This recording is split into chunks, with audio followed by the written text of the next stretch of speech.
إليك ما يجب أن تأخذه بالاعتبار: دعسة البنزين عالقة ودواسة الفرامل معطلة، وأنت تسير بسرعة جنونية تبلغ 190 كيلومترا في الساعة على الطريق العام. هذا يشبه السقوط نحو الأرض بسرعة نهائية. وبسرعة جنونية كهذه فإنك تقطع مساحة كاملة لملعب كرة قدم في 2.7 ثانية. إذا كان الطريق العام خاليا فربما لديك فرصة، لكن مع اقتراب ساعة الازدحام سيكون السير أمامك أسوأ. قم باختيارك: A. استخدم فرامل الطوارئ وتوجه بالقيادة نحو طرف الطريق. B. انقل التعشيق إلى حالة الحياد. أو C. أطفئ المحرك.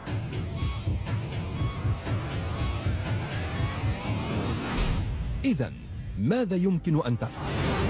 بعد أن تعلق دواسة البنزين وتتعطل فعالية دعسة المكابح، فإنك ربما تفكر في استخدام مكابح الطوارئ، ثم في القيادة نحو جانب الطريق لتخفيف الاندفاع. إن استخدام مكابح الطوارئ عند السرعات العادية يمكن أن يتسبب بإقفال العجلات الخلفية وتعرض السائق للخطر، لكنك تقود بسرعة 175 كيلومترا في الساعة. حتى ولو تمكنت من الاستمرار في التحكم محاولا استعمال الأرض الصلبة على جانب الطريق، فإن المشكلات ستزداد سوءا. ليس لدى سائقة هذه السيارة خيار سوى التوجه إلى طرف الطريق لتجنب السير.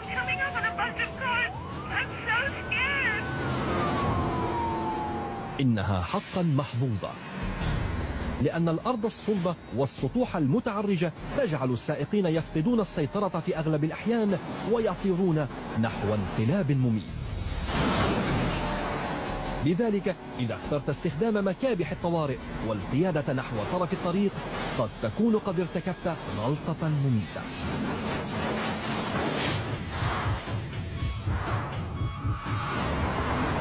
ومع انطلاق سيارتك بسرعة لا يمكن التحكم بها، يمكنك إطفاء المحرك ومحاولة قيادتها نحو الأمان. لكن هل هذا حقا أفضل خيار لديك؟ إغلاق مفتاح الاشتعال يمكن أن يؤدي إلى إقفال مقود القيادة، وعندما تخفف من السرعة لن يكون في مقدورك أن تغير الاتجاه، ما يتركك عاجزا عن تجنب المحتوم. إذا اخترت أن تطفئ المحرك تكون قد حددت مصيرك.